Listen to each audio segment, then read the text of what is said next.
Hi, my name is Mark Winkle, and this is Real Money from Pocket Change. And you can go to my blog at realmoneyfrompocketchange.blogspot.com to see the text version of this podcast and video series. And you can email me at winklepublishing@gmail.com. And I've been doing financial consulting since 1985. I've also been doing environmental and legal research consulting. So if you have a financial question or a question about environmental issues or legal issues, I'm not an attorney, but I can't give you legal advice, but I can point you in the right direction. So email me, winklepublishing@gmail.com. This podcast and video series that I'm working on right now is digging out of debt. Now, obviously, we don't have any problem getting into debt, so we're the ones that got ourselves into debt. So we're the ones that can get ourselves out of debt. And if you follow my advice, it's a slow, steady process getting you into the habits of saving money every day.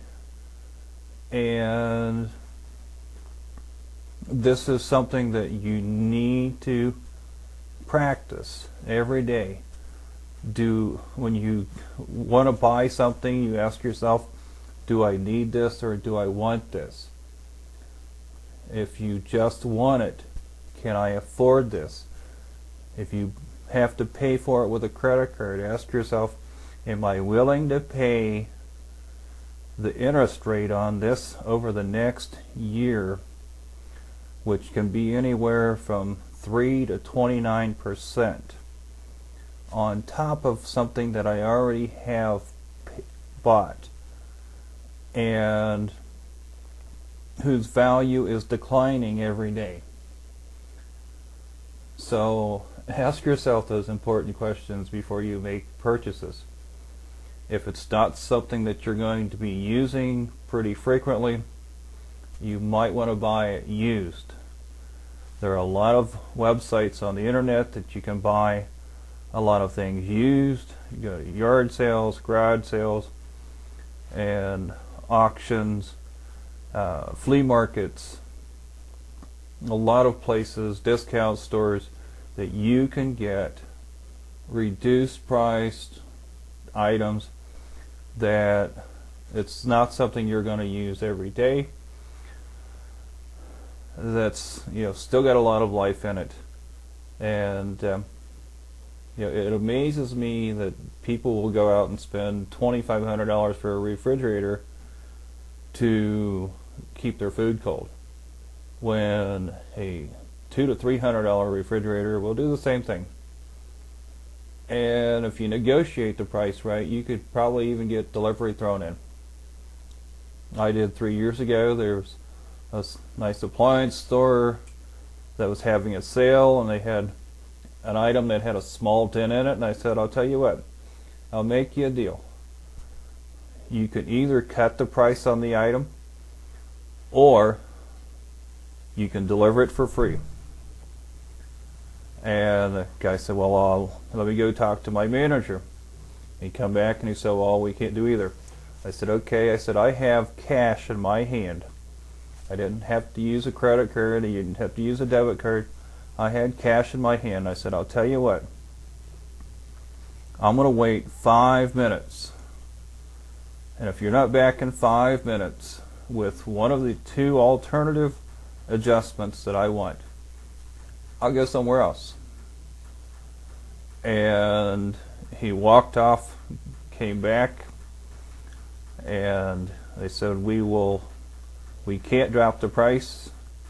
We can, they said, which one do you want us to do? We can either drop the price, $15 to $20, or the delivery charge. The delivery charge was between $25 and $50 depending on whether I wanted it delivered that day.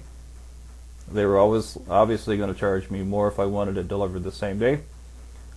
I wasn't in any hurry. 2 to 3 days was fine. They delivered it. They helped set it up.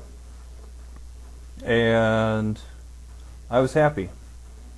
I must have saved $75 to $150 on that refrigerator because one, it was on sale and I got it delivered for free. That refrigerator has lasted me 5 years already with no problems. The average life of a refrigerator is 15 years. So I'm going to get a refrigerator for 15 years that I paid $225 for. That's $15 a year for the refrigerator. Why would I spend $2,500 for a refrigerator if I can get one for $225? It just amazes me. If I want cold water, I freeze ice, or I turn the tap on for a couple minutes till the water gets cold enough. So, let's be reasonable here, people. I mean, you don't have to drive expensive cars. You don't have to have luxury furniture. Your house doesn't have to be full of antiques and the latest fad and fashion that's going to go out in a year or two. My kids used to bug me because I had jeans that I had worn in high school that had not worn out. And they're like, well, don't you know those are out of style? And I didn't care because I didn't need all of the bells and whistles and all of this stuff on them and the expensive stitching and the name brand. I mean, come on. A $200 pair of jeans. If I gained weight, I was going to look bad in them. If I lost weight, I was going to look bad in them. So, I mean, give me a break. I'm a reasonable guy that, has better things to spend their money on than trying to make myself look good or better than God made me. So, let's be realistic. You are who you are. You're going to look the way that you look. And no matter how you dress or what kind of makeup you put on to cover up the true yourself, you are going to be the same person under all of that clothes and under all that makeup when you wake up and when you go to bed at night. So, it doesn't make a lot of difference. You are who you are on the inside, and that's what's important. This part of the series is going to help you build economic survival skills. And the first thing that you need to do in your present situation is accept where you're at. If you're $1 million in debt, if you're $100,000 in debt, if you're upside down in your house, take stock of where you're at and accept that you are where you are at because you made decisions or other people made decisions that affected you, and you either didn't react fast enough or couldn't react because the economy failed, and you are where you are. Just accept that fact. From that point, we can move forward. Take stock of where you're at. Sit down, write down all your bills, and total them up so that you know where you are right now. Figure out how much money you have in bills, in payments coming out every month. This is a good starting point. I want you to get a free credit report. Now, TransUnion is the most reliable and most accurate. The other two, you can get one free credit report from each of the 3 credit reporting agencies.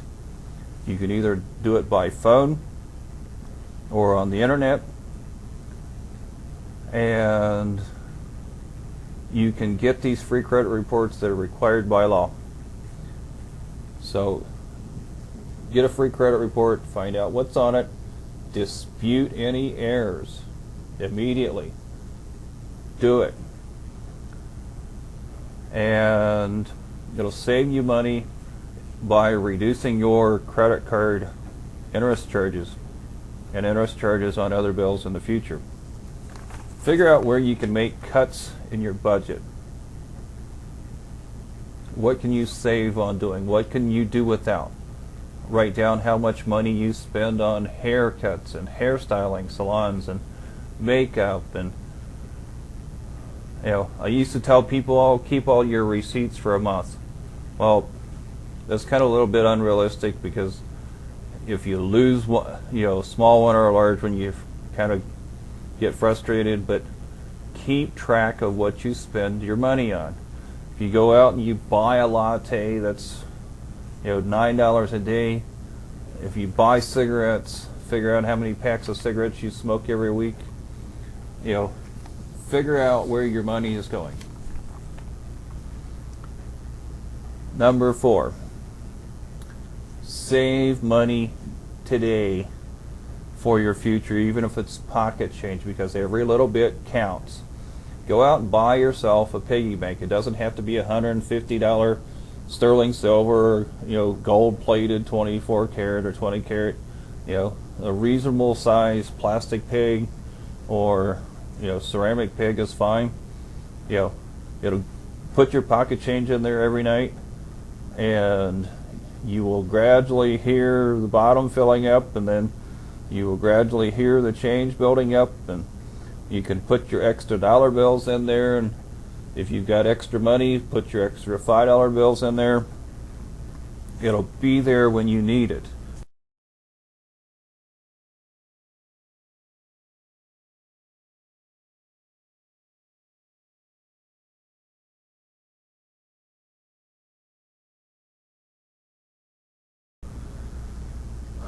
If you're going back to school, look at ways that you can save money. You can save money by sharing transportation. You can save money by renting textbooks. You can save money by,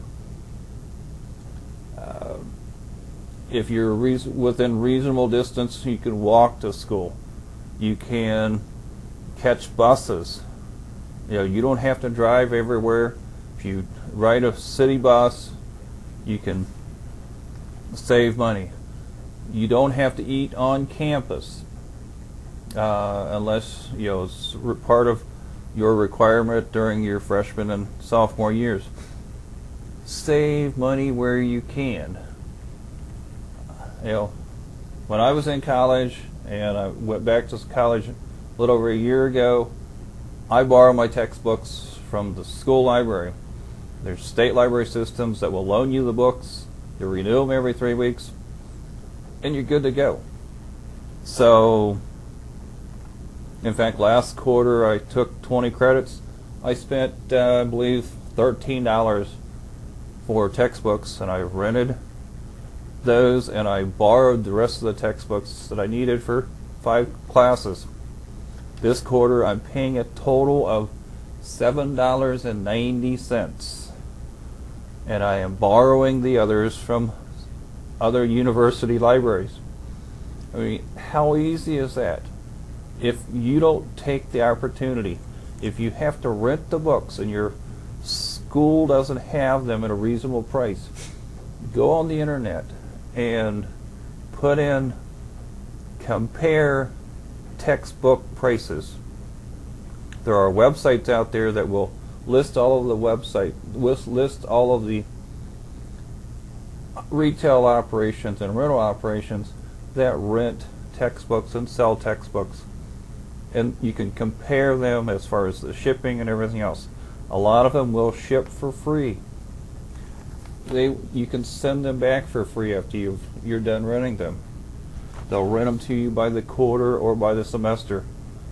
My first college quarter, the college wanted $728 for my books. I freaked. and I ended up spending $280. And the next quarter I spent $140. And obviously I've learned over the period of the last year, because now I'm spending less than $10 a quarter on my textbooks. Prepare your resume. Doesn't take a lot. There are templates on websites all over the internet, and prepare your resume. This tells people who you are, what you have accomplished at this point in your life. And plan for the next year of your life. Put back money that you can use in case of emergencies, in case you are fired or get injured, that you can pay your debts for the next year. Now, several other financial consultants will tell you, well, I want you to have 6 months savings. I want you to have 9 months savings. But this economic crisis is not going to be finished in 2011. It's not going to be finished in 2012.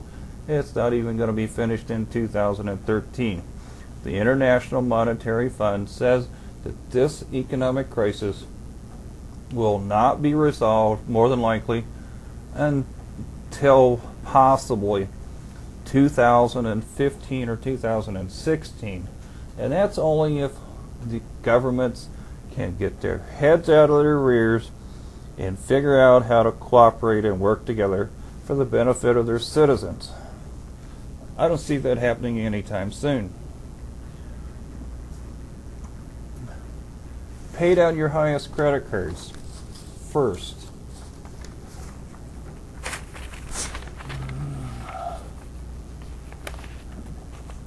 Always pay your mortgage or rent first. Then your utilities. If you're not on HEAP, the Home Energy Assistance Program, get on it. Go down in person, schedule an appointment, show up, bring your bills and your income statements with you. Get on it. It will save you a lot of money. If you don't qualify for HEAP, get on a budget plan so that you're paying the same amount every month. If you don't have food to eat, go down and apply for food stamps. There are plenty of food pantries that will help you out as well. Swallow your pride, because you can't live on it. Use some common sense. Transportation. If you have more than one vehicle, consider selling it. Consider selling the extra vehicles. Do you really need to pay the insurance on all of your cars? I have seen some families that have a vehicle for every member of the family. 7 to 8 vehicles in their driveway. And I'm like, are you kidding me? You've got to be easily paying $3,000 or more a year in insurance. And especially if the children are under 25, those parents are car insurance poor. There's no reason for every child that is over the age of 16 to have their own vehicle. Come on, parents, just stop babying your kids. If they're working, make them pay for the car. Make them pay for the car insurance. It's a responsibility that belongs to the car owner. And if they're using the car, they should be paying for it. If they can't pay for the car that they're driving, then they need to cut back and get a car that they can't afford. Cut down on cell phone use, cable, TV, internet usage. Years ago, when they first came out with satellite television, I thought it was great. I had 480 channels, but it was running me $88 a month, and I'd get home on the weekends, but I would spend 15 minutes trying to figure out what to watch. So, I mean, come on, let's be reasonable. I don't watch television now because I've found other things more valuable to do with my time to improve myself. I read a lot, I watch videos, I go for long walks, I get into long conversations with people. I have a better social life than just plopping my rear end in front of the television. Your body will thank me, your mind will thank me. Get out of the house and do something. Or if it's too cold, stay inside the house, read a good book. Get an education, improve yourself. Clothing making, makeup, and hairstyling. We've already covered this. I've seen people that spent $280 to have their hair colored from brunettes to blonde. Come on. How long does this last? Maybe 90 days? So you're spending $90 a month to change your hair color. You're spending $25 to have your nails painted. That you're too lazy to paint them yourself. You know, I know a lot of people aren't going to like this because they're in industries that are the extravagant sidelines that, you know, cater to mostly women's vanity. I mean, I don't see too many guys going getting their fingernails painted and their hands, you know, their toenails painted and then manicures and pedicures, you know, unless they've got money to waste. And that's money that they should be helping other people out with instead of wasting on themselves. There's too much selfishness going on in this world. Education. There's loans, grants, scholarships, and you could always, you know, borrow money from a rich relative and ruin that relationship, because whenever you borrow money from a friend or relative, the more likelihood is that they're never going to see the money, and it's going to ruin the relationship, because if you can't pay it back, it's going to drive a wedge between you. And trust me, it's just not worth it. Entertainment. You can cut your entertainment costs by going to libraries, getting books, getting video rentals, DVD rentals, CD rentals. There are literally hundreds of websites that you can get satellite television feeds on the internet. And in fact, I watched the Ohio State-Michigan game on the internet on a satellite feed from Casablanca. And it was just downloading a free program and hooking it up and sitting down and watching it on my computer. If you've got a flat screen, which fantastically dropped in price by this Christmas, and from $900 and some down to $300 and some for a reasonably priced set, you can hook your computer up to your television and watch it on your television for free. Literally thousands of channels out there on satellite that you can watch for nothing. Vacation travel. Once again, I'm going to refer you to kayak.com, and who I wish would contact me and sign me up so that I can fund a nonprofit organization this next year to help people in financial need. And I'm looking for corporate sponsors. So if you know any corporate sponsors that can help me set up a nonprofit organization to help people in financial need dig out of debt and survive economically and get economic and financial education, please contact me at winklepublishing@gmail.com. And the world will thank you. So save where you can.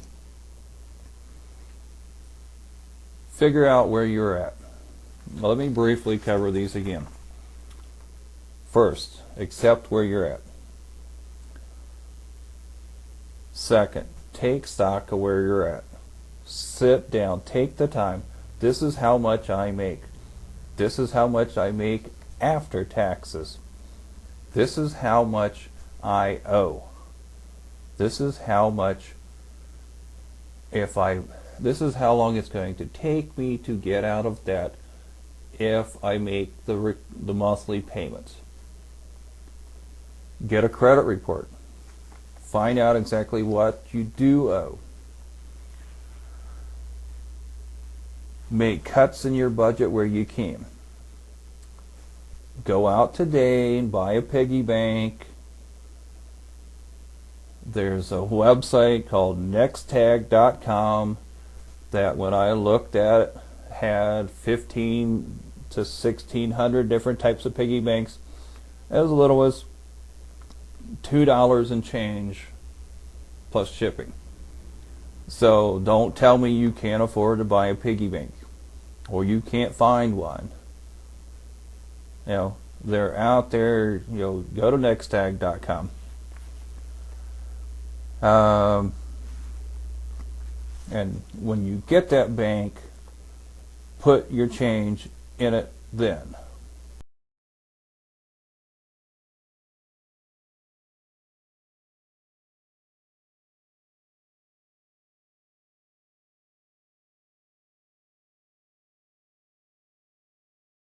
Get in the habit every day, every day, every day, every day. When I was on the road traveling and running 3 different ministries and driving all over the United States and for years and years in a row, I would throw my change into the bag of my suitcase, and security at the airports always had a fit because I would have this massive amount of change and they would have to search through it and verify that it was all change. And so it was a lot of fun hassling them, but I would take that money at the end of every week and put it in a piggy bank. And at the end of 3 months, I would have almost $100. So I can imagine that you're going to have at least as much, and bank that money. Put that money in the piggy bank. Don't spend it. Don't roll it. Don't do anything with it. Save that money. Okay, if you come short on a bill or something, pull the cork out, pay the bill. Trust me, it will keep the lights on, it will keep your utilities going, it will fill your gas tank. That is your emergency fund. If you want to use it as a swear jar, that's fine. If you have extra 1s or 5s, put it in there as well. Those will help build it as well. That is your short-term emergency fund. I would then also want you to prepare a resume. If you're going back to school, check out scholarships, loans, and grants. Make the application for FAFSA, F-A-F-S-A, as soon as you can. If you plan to go to school anytime in 2012, fill out the FAFSA form at FAFSA, FAFSA.org.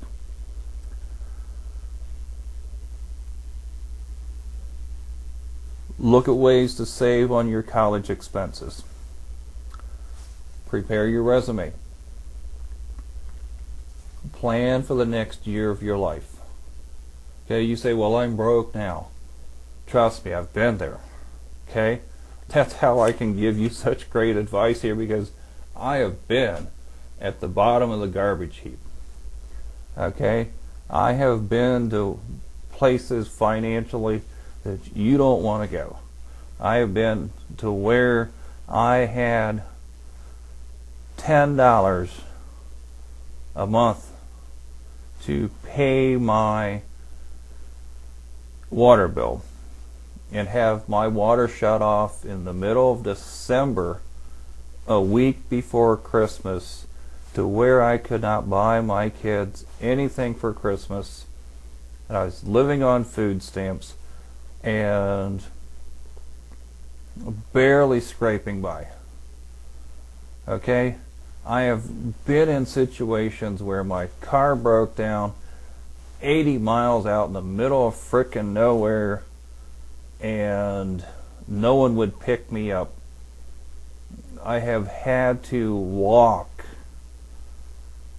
several miles for car parts to get parts that wouldn't fix my car, and you just throw your hands up in the air and say, why God me? Why not mess with Charlie Rich guy and take all their money and give it to me? Well, because then I would become that jerk or that jerkess.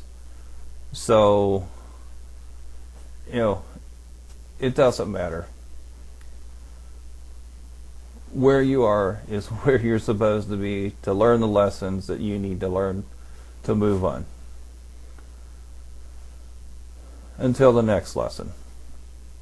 So my job here, as I see it, is to educate you and help you to get out of debt so that you can start helping others get out of debt. The better you become at digging yourself out of debt, other people will come to you and say, well, how did you do that? How do you have money to do this? How do you have money to do that? And you can help them spread the word. I am that drop in the calm water that will have a ripple effect in your life and in the lives of millions of other people in the next years. Right now, in the last 4 months, I've been advising on my blog at winklepublishing.blogspot.com the European Commission and all the dignitaries, and it's a big responsibility because when they accept my advice, which they've accepted 90% of what I've asked them to do, that affects up to 750 million people. So I know that some people aren't going to like what I'm doing, and I couldn't care less, because my job, as I see it, is to help people get better at controlling their impulsive behavior as far as finances. And go to my blog site, realmoneyfrompocketchange.blogspot.com. It will increasingly grow, fuller and fuller of financial money-saving advice and ideas. My video series will continue to be added to every month. I'm taking money out of my own pocket to do this and time out of my own schedule to do this. So please, pay attention, take my advice, put it into effect, pass it on. I'm on Twitter, I'm on YouTube, I'm on iTunes, I'm on ourmedia.org. Spread the word, get my advice out there. And I'm not doing this for money. If there are advertisers that want to advertise on my podcast, welcome aboard. I will gladly accept your advertising revenue so that I could help more people. And when I was on the road, I was easily giving away 25 to 50% of the money that I was taking in, that I was making at the time. And it did not affect me financially. I could have been sitting, anywhere that I wanted to be in Florida or California in a nice $200,000 to $300,000 house and been upside down on my mortgage by now, along with several other million people. But I chose not to. Okay? So I would rather help people than build my own, financial empire.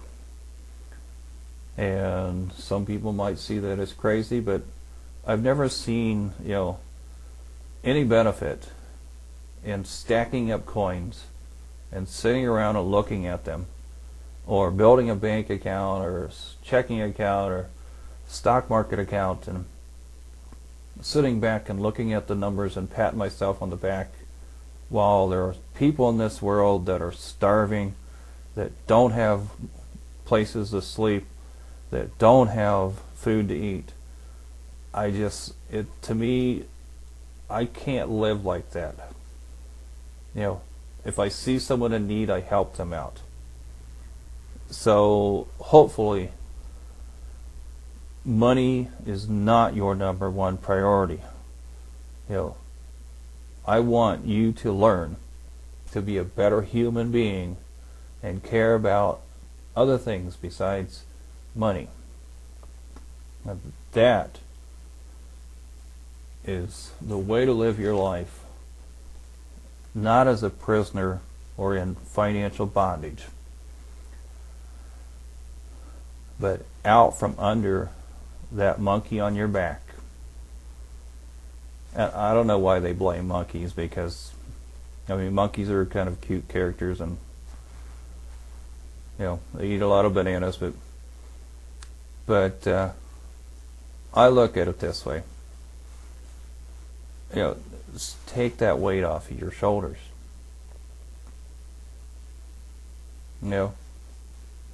Improve your life. Save where you can. Pay down your bills with half of that savings and bank the other half of that savings, so that in the future you are more prepared. And this is Mark Winkle with Real Money from Pocket Change video and podcast series, saying Happy New Year, and keep your head up. It's going to get better. One step at a time. One day at a time. Have faith in yourself. Have faith in those around you.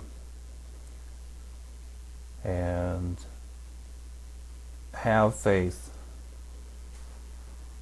Whether you believe that there is a God, or what you hold dear, or whatever you believe in, everything happens for a reason. And you are where you are because that's where you need to be for the time being, to learn what not to do the next time and how to help others after you learn how to dig out of debt. It doesn't mean you won't make mistakes in the past. Well, haven't made mistakes in the past, and it doesn't mean that you won't make mistakes in the future. But you will know how to correct your course. So, until next time, this is Mark Winkle saying goodbye, and I'll see you next time.